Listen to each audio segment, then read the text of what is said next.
The river appears slowly in the early morning, its surface emerging from darkness as the light builds above the tree line. The water is low and clear, running in quiet braids across a wide gravel bed before deepening again at the outer edge of a long, slow bend. Stands of horsetail crowd the banks, their narrow forms reflected in the still margins of the channel. Dragonflies move without sound just above the surface. Everything is calm, and cool, and waiting. At the water's edge, where a shelf of clay bank meets the shallows, a large animal stands in the half-light. It is not yet fully visible, the low angle of the early sun catches only the long horizontal line of its back, the slight rise and fall of its breathing, the pale glint of its eye. It has been here for some time, and it is entirely still. This is the early Cretaceous. Southern England. Approximately 130 million years ago. The world is warm and wet, and the river systems that thread through it are among the most productive environments on the planet. For an animal built around water, this is exactly the right place to be. Baryonyx walkeri was discovered in 1983, in a clay pit in Surrey, and from the beginning, it told an unusual story. Where most large theropods were built around the vertical, crushing power of deep jaws and broad skulls, Baryonyx carried something entirely different, a skull over 1 meter long, low and narrow, with a distinctive expanded tip that scientists compare to the rostra of modern gharials and crocodilians. Its nostrils sat further back from the tip of the snout than in most theropods. Its teeth were conical, slightly recurved, and closely packed, not the serrated blades of a bone-crushing predator, but the gripping, interlocking design of an animal evolved to catch prey that moves fast and tries to slip away.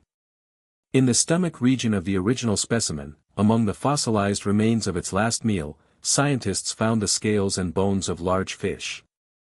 Also present were the partial remains of a young iguanodon.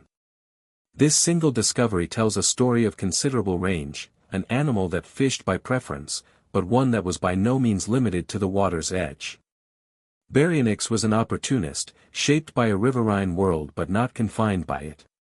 The wetlands and floodplains of its environment were rich and layered.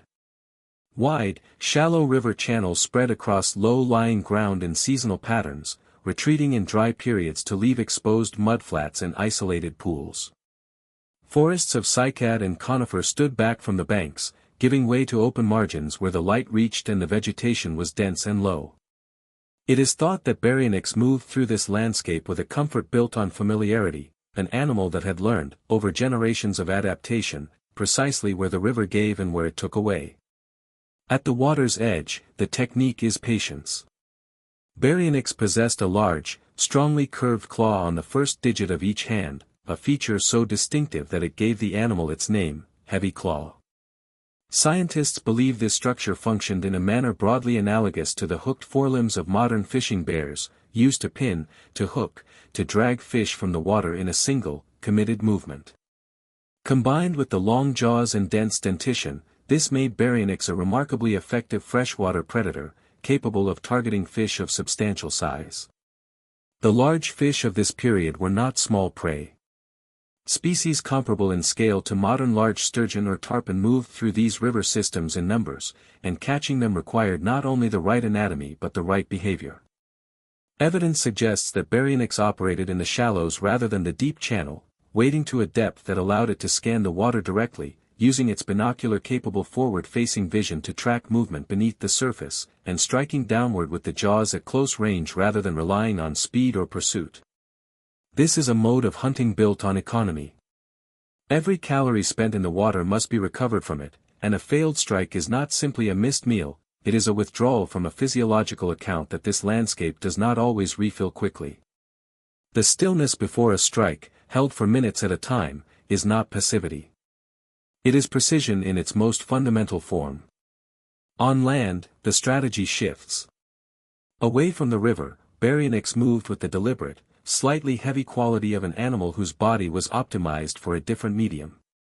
Its hind limbs were long and relatively robust, capable of covering ground at a reasonable pace, but the low carriage of its skull and the forward orientation of its jaws meant that terrestrial pursuit was never its primary mode.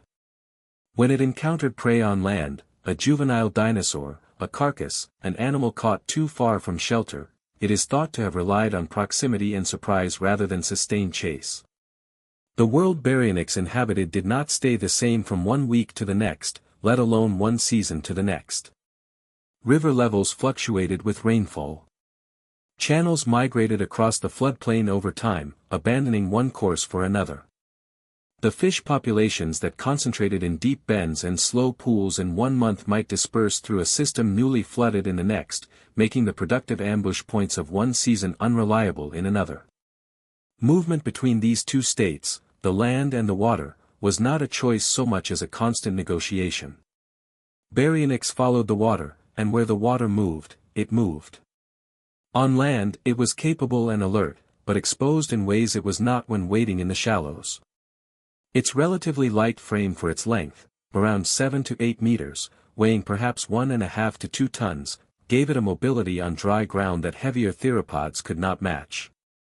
But its jaw design, so perfectly suited to the river, was less efficient on land, where bite force rather than grip is often what determines the outcome of an encounter. These transitions left no moment in the day without its particular demands. The animal was, in every meaningful sense, always between two places, finding its living at the seam between them. The rivers of early Cretaceous Europe were not empty of competition.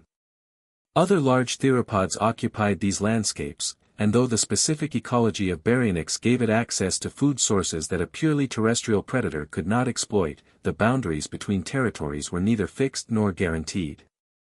Scientists believe that direct confrontation between large predators was relatively rare, the risks were too high, and the incentive to avoid injury too strong.